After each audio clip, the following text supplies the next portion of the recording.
À l'ère d'Internet, une mine d'or de connaissances n'est jamais à plus de quelques clics. Le problème, c'est qu'on a parfois l'impression qu'il y a tout simplement trop de choses à découvrir. Comment décider ce qui vaut la peine d'être connu et ce qui ne fera qu'encombrer ton cerveau d'absurdités inutiles? Eh bien, c'est là que j'interviens. De l'étrange et du merveilleux au carrément étonnant. Voici 20 faits que tu ne connaissais pas il y a 5 minutes.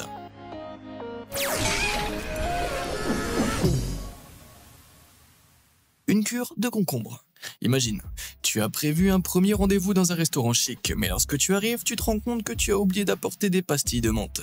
Et pour aggraver la chose, tu viens de commander du pain à l'ail en guise d'accompagnement. Ne crains rien mon ami, tout ce que tu as à faire c'est de commander une salade d'accompagnement avec du concombre. Eh bien tu vois, les légumes fibreux comme le céleri et les concombres stimulent la production de salive dans ta bouche, ce qui élimine les bactéries responsables des mauvaises odeurs et donc par conséquent guérit la mauvaise haleine.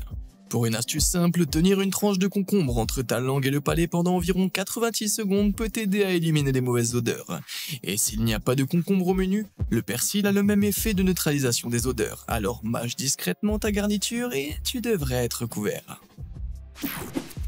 Mystérieuse marque d'ongles. As-tu déjà jeté un coup d'œil à tes ongles et remarqué des marques blanches bizarres qui n'existaient pas auparavant? Ce type de décoloration est en fait une affectation courante connue sous le nom de leuconychie. Et la plupart du temps, cela ne signifie rien de grave, et il y a un certain nombre de causes potentielles. La première raison est une blessure du lit de l'ongle, qui peut se produire si tu frappes ou pinces accidentellement ton ongle. En raison du temps nécessaire à la croissance de tes ongles, il se peut que tu ne te souviennes même pas de la blessure au moment où la tache blanche apparaisse.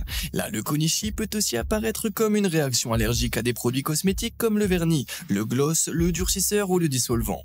Parfois, cela peut aussi signifier que tes ongles sont déficients en certains minéraux ou vitamines, le plus souvent en zinc ou en calcium. Mais à moins que ton ongle entier ne devienne blanc et que tu ne ressentes une quelconque douleur, ces marques disparaissent généralement d'elles-mêmes, il n'y a donc pas lieu de s'inquiéter.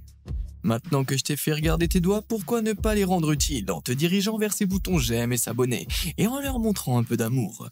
Tu vois cette petite icône en forme de cloche? Tu devrais aussi la chatouiller pour être sûr d'être le premier à savoir quand je mets en ligne du contenu encore plus intéressant. Maintenant, retournons à la stimulation de ton cerveau. Dis pruneau. Avant de te faire photographier, tu ne t'attends à entendre la phrase ô combien familière « Dites cheese ». Mais à l'époque, les pruneaux étaient au menu. Dans les années 1800, la plupart des gens n'étaient pas à l'aise pour sourire en raison du manque général d'hygiène dentaire, ce qui signifiait qu'ils n'avaient pas des dents très attrayantes. Se faire photographier était également considéré comme un luxe et était traité avec beaucoup de sérieux, ce qui signifie qu'un grand sourire ringard était considéré comme enfantin. Dans les années 1840, les photographes des studios britanniques ont donc demandé aux gens de dire pruneau pour que leur bouche reste fermée, ce qui est antérieur d'environ 180 ans à la move d'aujourd'hui. Au milieu du XXe siècle, la photographie était devenue beaucoup plus rapide, moins chère et plus décontractée. De plus, les gens avaient de meilleures dents. Ainsi, lorsque Kodak a commencé à fabriquer aux États-Unis des appareils photo que les gens ordinaires pouvaient se permettre d'acheter, ils les ont commercialisés avec des photos de visages souriants.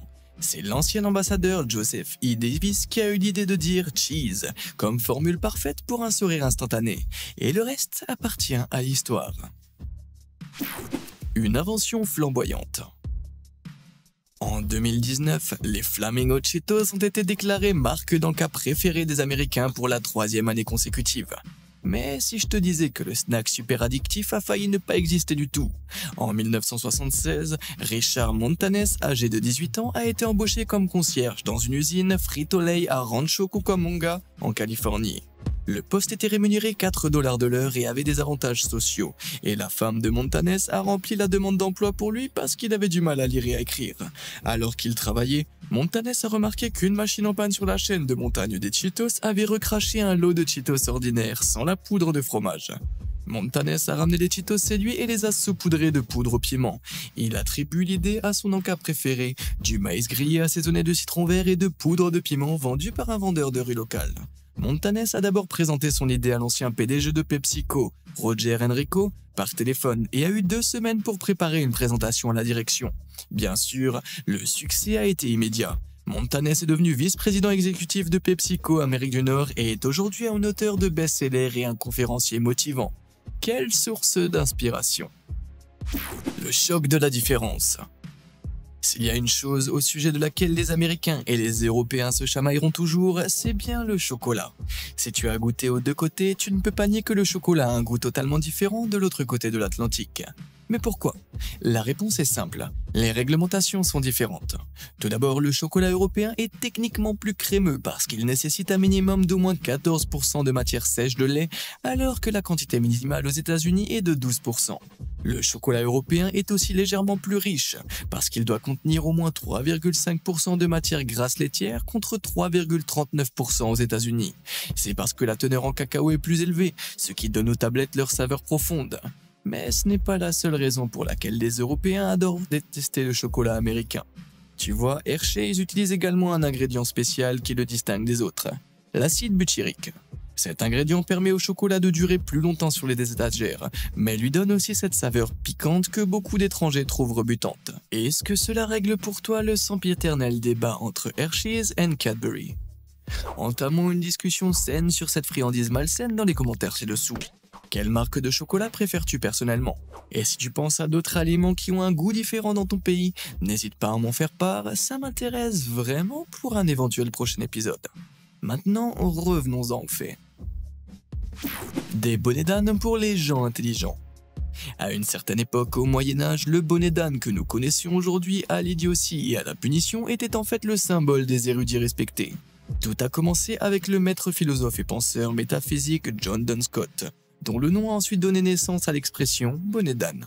Scott était un partisan de l'utilisation des chapeaux pointus, croyant qu'ils agissaient en quelque sorte comme un entonnoir inversé pour la connaissance, la sagesse s'écoulant dans le bout pointu et se répandant dans les cerveaux en dessous. Ces chapeaux étaient également populaires parmi ses disciples, connus sous le nom de Duncemen, et sont donc devenus du signe d'une grande intelligence. Mais au milieu du XVIe siècle, la pensée populaire a commencé à se retourner contre Scott et les Duncemen ont été associés à l'idiotie. Naturellement, leurs chapeaux pointus ont été adoptés comme symbole de la stupidité et se sont retrouvés dans les classes élémentaires où ils ont été utilisés pour traumatiser et humilier les enfants jusqu'à la fin des années 1950. La Tour Eiffel espagnole. La Tour Eiffel est l'une des premières choses qui te viennent à l'esprit lorsqu'on te demande de penser à la France. Mais ce monument mondialement connu a failli finir en Espagne. L'ingénieur civil Gustave Eiffel a d'abord présenté les plans du monument à Barcelone, mais la ville a rejeté ses idées en pensant que le monument serait une horreur. Il a été contraint de présenter à nouveau le projet ailleurs et la tour a trouvé sa place à Paris où elle a servi d'arche principale pour l'exposition internationale en 1889. Étonnamment, les Parisiens ne l'aimaient pas beaucoup non plus. Un critique a même qualifié l'énorme structure en fer d'asperge métallique. La tour n'était pas censée rester debout longtemps et a même été mise en vente comme ferraille. Elle n'a été épargnée que parce que l'armée française a trouvé que sa hauteur fonctionnait bien comme une tour de communication. Heureusement, cette sculpture célèbre et détestée a survécu et est devenue l'un des monuments les plus appréciés au monde. Qui a besoin de rotules? Savais-tu que le corps d'un bébé compte environ 300 os à la naissance contre 206 pour les adultes? Au fil du temps, le processus de fusion des petits morceaux réduit le nombre d'os dans le corps. Une chose apparemment cruciale que les bébés n'ont pas à la naissance, ce sont les rotules. Au lieu de cela, les bébés naissent avec des morceaux de cartilage qui deviendront par la suite une rotule osseuse ou patella. Le cartilage que l'on trouve dans le nez, les oreilles et les articulations est flexible et donne une structure là où c'est nécessaire dans le corps. La plupart des rotules des enfants commencent à s'ossifier, c'est-à-dire à passer de cartilage à os entre 2 et 6 ans. Souvent, plusieurs morceaux de cartilage commencent à durcir en os en même temps, jusqu'à ce que la rotule devienne un os complet vers l'âge de 10 ou 12 ans. Le fait de naître avec des rotules pourrait rendre le processus d'accouchement un peu plus difficile, ou pourrait même entraîner des blessures à la naissance parce que l'os est rigide et moins flexible que le cartilage. Le corps humain n'est-il pas une merveille? La boisson de l'espace. À 10 000 années-lumière de la Terre, dans une constellation très lointaine, se trouve un énorme nuage d'alcool. Ce nuage, découvert en 1995 près de la constellation de l'Aquila, est 1000 fois plus grand que le diamètre de notre système solaire. De plus, il contient suffisamment d'alcool éthylique pour remplir 400 trillions de pintes de bière. Quelqu'un a-t-il une fusée à me prêter? Malheureusement, le nuage se trouve à 58 quadrillions de kilomètres, alors une tournée des bars interstellaires n'est probablement pas envisageable. De plus, il contient un cocktail de 32 composés, dont certains, comme le monoxyde de carbone, le cyanure d'hydrogène et l'ammoniac, ne sont pas très désirables. Un autre nuage d'alcool, nommé Sagittarius B2, contient également 10 milliards de litres d'alcool, principalement du méthanol, qui est utilisé dans les antigels et les liquides lave-glace. Mais comment cette gnôle cosmique est-elle arrivée là? L'alcool est un composé organique. Lorsque les nouvelles étoiles surchauffent, formées par l'effondrement de nuages de gaz et de poussière, l'alcool éthylique peut s'attacher à des grains de poussière flottants. Lorsque cette poussière se déplace vers la nouvelle étoile, l'alcool chauffe, se sépare et se transforme en gaz. Je me demande si l'alcool de l'espace se marie bien avec du fromage de lune. Serre-toi de ta tête. Combien de fois t'as garé ta voiture dans un parking et tu t'es rendu compte que t'avais oublié de la verrouiller? Au lieu de revenir sur tes pas vers la voiture jusqu'à ce qu'elle soit apportée, il y a un moyen simple d'atteindre ta voiture de plus loin. Tiens la partie métallique de la clé de ton porte-clés contre ton menton, puis appuie sur le bouton de verrouillage. Tu auras peut-être l'air un peu bizarre en le faisant, mais tu seras reconnaissant lorsque cela t'évitera de faire quelques pas de plus. Selon Tim Posar, ingénieur radio de la Silicon Valley, cette astuce consiste à transformer ta tête en antenne. Avec tous les fluides dans ta tête et les courants électriques qui circulent dans ton cerveau, ta caboche finit par être un bon conducteur. Cela ne fonctionnera pas sur de grandes distances, mais l'utilisation de ta tête peut en fait étendre la portée sans fil de la clé de quelques longueurs de voiture. Piratage de la batterie. La plupart des smartphones modernes sont censés avoir une grande autonomie, mais j'ai l'impression qu'ils meurent toujours au moment où tu en as le plus besoin. Heureusement, il existe un moyen super simple de tirer le meilleur parti de ton jus restant.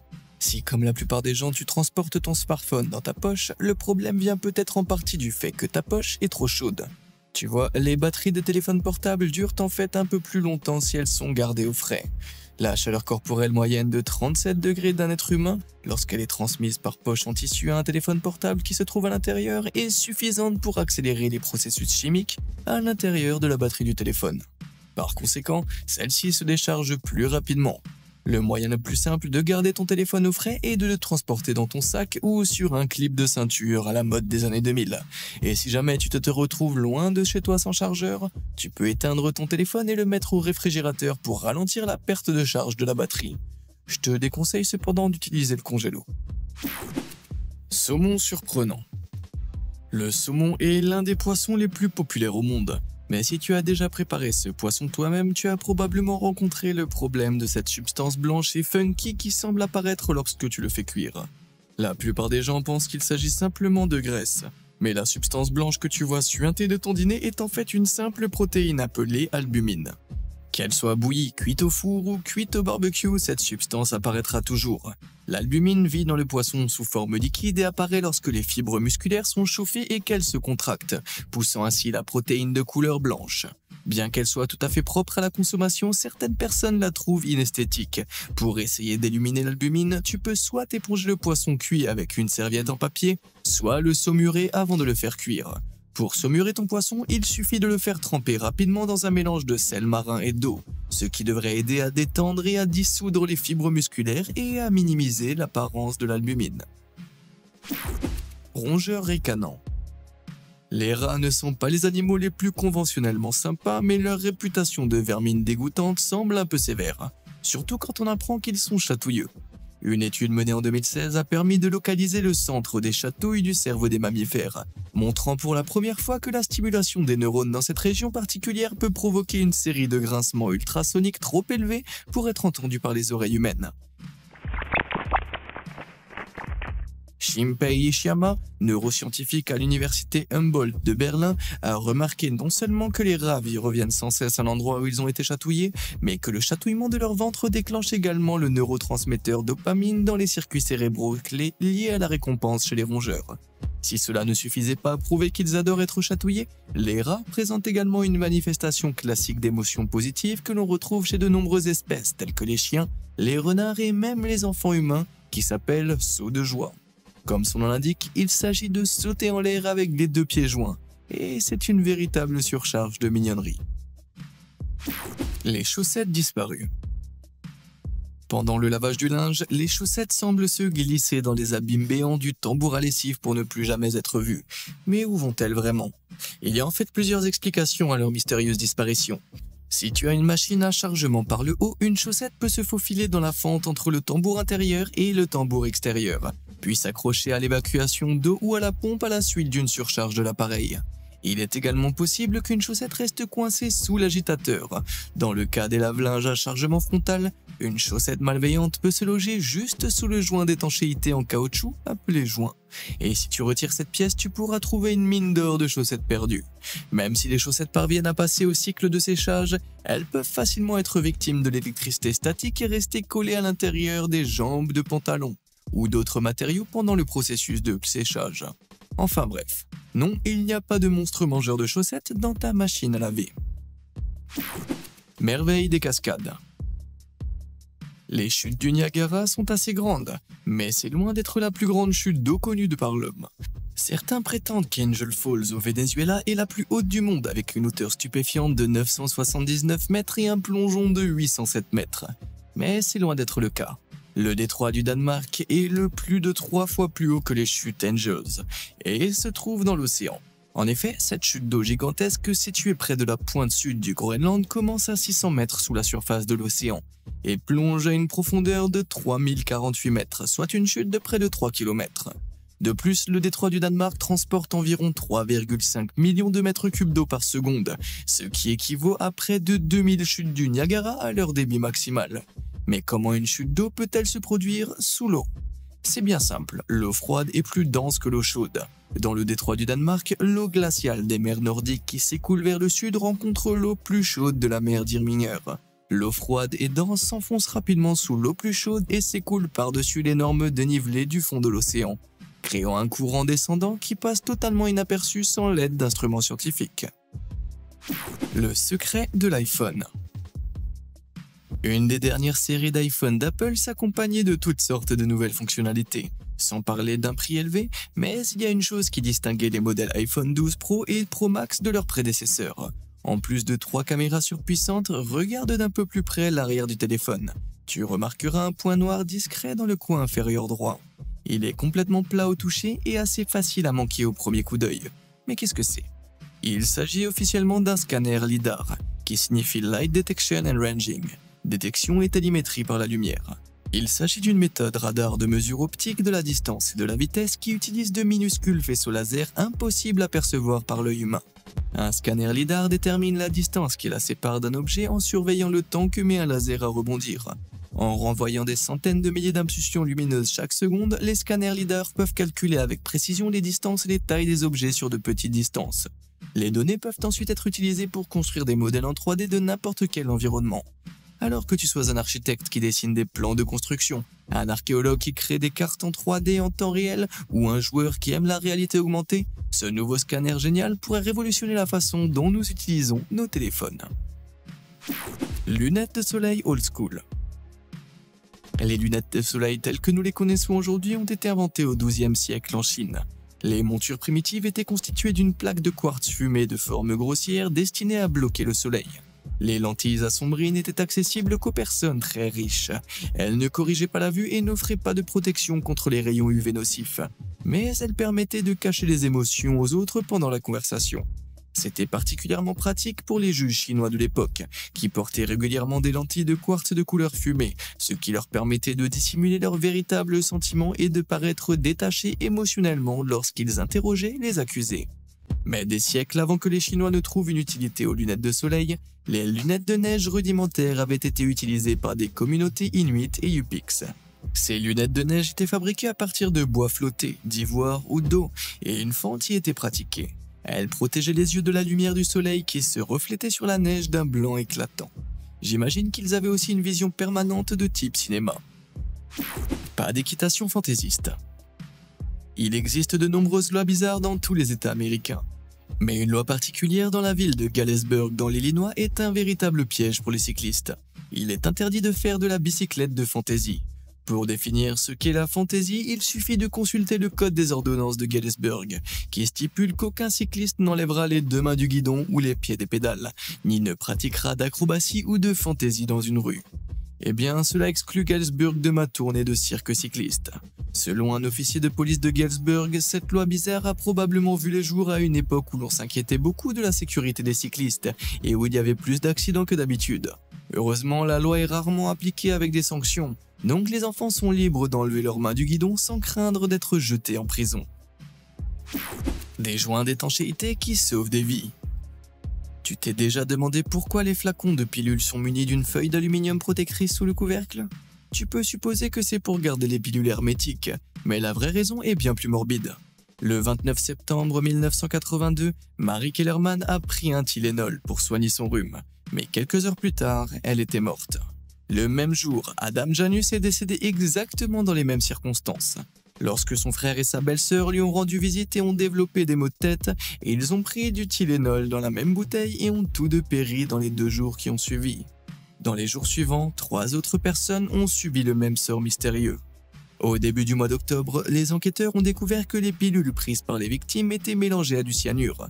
Plus de 31 millions de bouteilles de Tylenol ont donc été rappelées, et quelques autres bouteilles mortelles ont été retrouvées sur des étagères dans la région de Chicago. Quelqu'un avait retiré les bouteilles des étagères, mis du cyanure dans les capsules des pilules, puis les avait remises en place. Le criminel n'a jamais été arrêté, mais l'année suivante, le Congrès américain a publié le Tylenol Bill, qui a fait de l'altération des produits de consommation un délit fédéral. Et en 1989, la FDA a établi des directives fédérales pour que les fabricants rendent tous ces produits inviolables, y compris les seaux de protection en aluminium. Pommes anciennes. On dit qu'une pomme par jour éloigne le médecin. Mais que se passe-t-il si cette pomme est restée là pendant 1 an? Ça semble tout à fait dégoûtant, mais voici le hic. La plupart des gens ont déjà mangé une pomme vieille d'1 an. Les pommes mûrissent pendant une très courte période aux États-Unis entre août et septembre. Et pour les conserver dans les magasins le reste de l'année, il faut les traiter avec des produits chimiques et les garder dans des entrepôts frigorifiques. Dans un entrepôt, les pommes restent généralement au moins 9 à 12 mois. Une enquête a même révélé que la pomme moyenne d'un supermarché est âgée de 14 mois. Mais ce n'est pas tout. Gratte une pomme de supermarché avec un couteau et tu remarqueras quelque chose d'étrange. La substance blanche que tu vois ici est en fait de la gomme laque ou de la cire de carnauba, qui est utilisée pour conserver la fraîcheur de la pomme. Les pommes produisent en fait leur propre couche de cire naturelle, mais une partie de cette dernière est éliminée lorsque les cultivateurs lavent les fruits pour en enlever la saleté des champs ou les feuilles mortes. L'application d'une couche artificielle de cire permet non seulement de donner à la pomme un aspect brillant et neuf, mais aussi de sceller l'humidité qui prolonge sa durée de vie. Mais la couche peut aussi agir comme une barrière contre l'oxygène, ce qui signifie que la pomme peut paraître faussement fraîche, mais qu'elle est en fait détrempée et insipide à l'intérieur.